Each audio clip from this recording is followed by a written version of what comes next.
राजू गायों और भैंसों के लिए चारा करता था। उसकी मां चारा मशीन में चारा काटकर जानवरों को खिलाया करती थी। तीनों ही काफी मेहनती थे और मेहनत के बल पर पैसे कमाकर खुश रहते थे।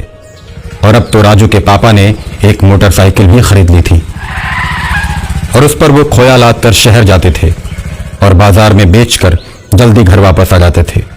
उसके बाद गायों और भैंसों को खिलाने पिलाने में लग जाते थे।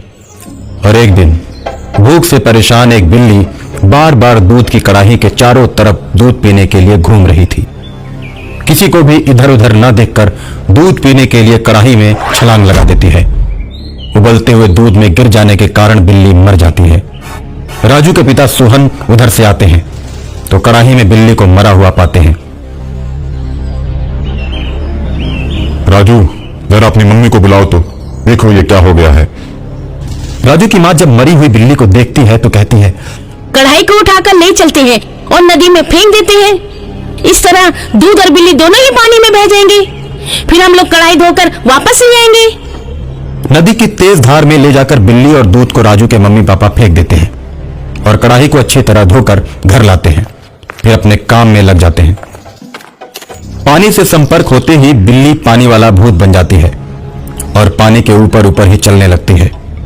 बिल्ली को पानी के ऊपर चलता हुआ देखकर लोग आश्चर्य में पड़ जाते हैं और सोचते हैं, या तो ये बिल्ली भूत है या फिर देवता है।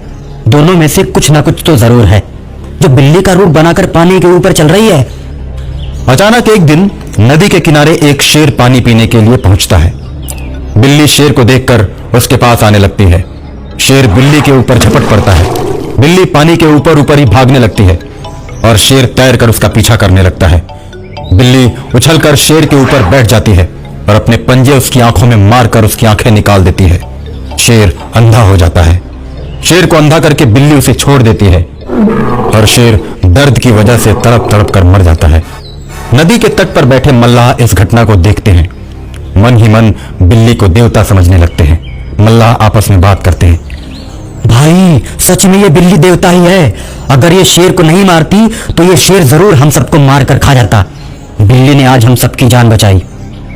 और उस दिन के बाद से मल्लाह बिल्ली को कुछ खाने पीने के लिए लेकर आते रहते हैं।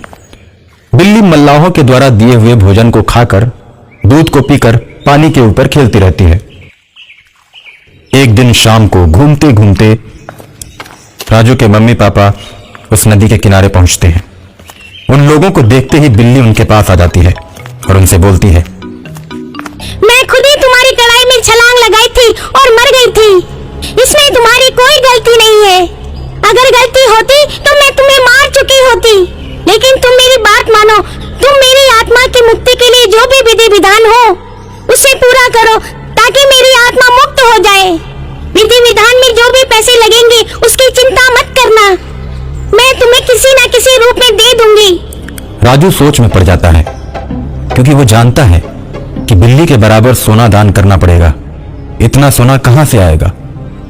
और साथ ही पंडित और उसके सामान के खर्चे वो अलग से। राजू सोच ही रहा होता है कि तभी बिल्ली बोलती है, विधि विधान के सारे खर्चे मैंने तुम्हारे घर में पहुंचा दिए हैं। राजू, अब तुम पूजा की तैयारी करो ताकि मेरी आत्मा को मुक्ति मिल जाए। राजू अपने मम्मी पापा के साथ घर जाता है और घर जाकर देखता है झोले में भर के सोना, पूजा और खाने का सारा सामान घर में पड़ा होता है। राजू जब देखता है तो खुशी से उछल पड़ता है और विद्वान पंडित को बुलाकर बिल्ली का दाह संस्कार करवाता है और बिल्ली की आत्मा मुक्त हो जाती है।